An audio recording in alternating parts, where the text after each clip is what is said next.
Destiny Rise of Iron. How good are exotics? Anyway, today we're going over the question on well, where are the exotics in the meta? But anyway, um, first off, let's tell you about the gun that I'm using in the gameplay. Thorn. Well, this is a high-fire rate hand cannon, not very used in Crucible, but it has its uses in PvE, and it's not too bad in PvP.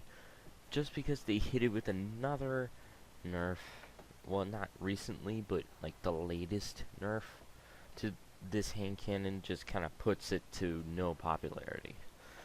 But then also there's the Rise and Shine, the new age of Hawkmoon, and the new age of the Last Word, and all those other exotic hand cannons. You probably even get off of hand cannons here and go over to like the Kvastov what is it called?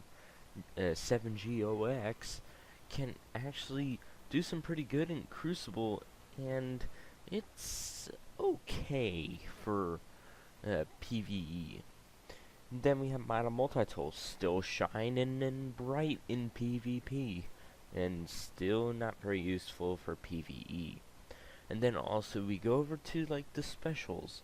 Telesto and Plan C are still pretty good on the fusion rifles.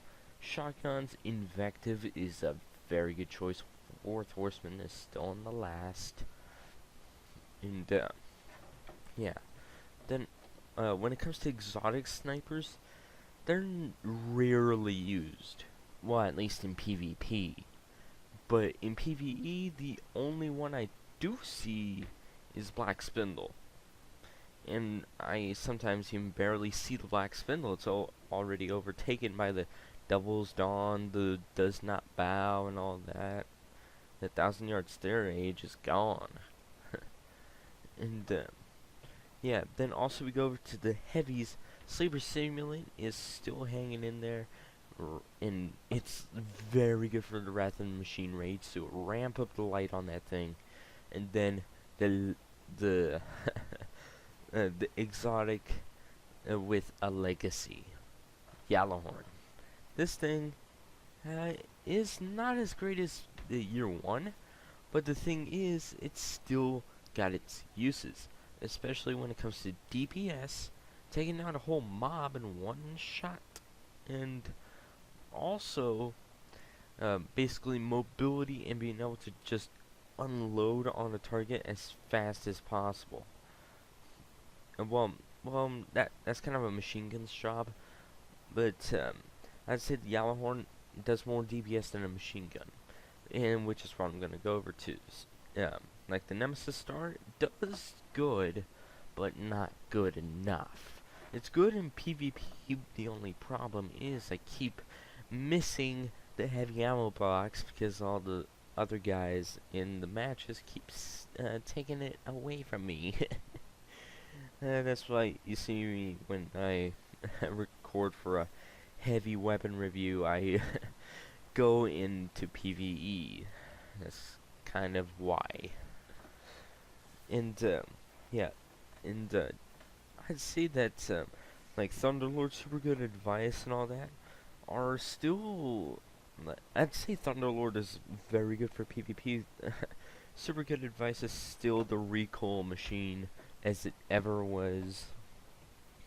And yeah, that's most of the exotics that I know of, and some of the exotics are actually used in PvP because they're kind of falling away. Like, I haven't really seen many Talalox or Hawkmoons even, and other exotics in, well, at least year 2s.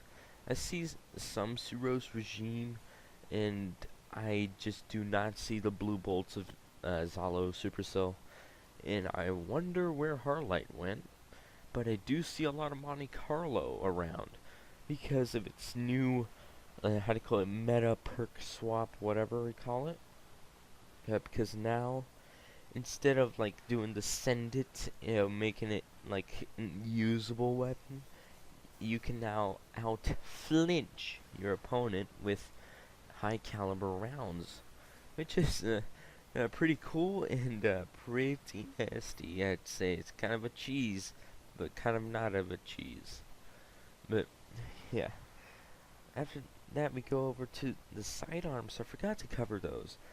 The only two exotic sidearms are, well, we all know about the Drag's-Lie, which is the worst gun in Destiny in general, and then the Trespasser, the best exotic, one of the best sidearms in Destiny.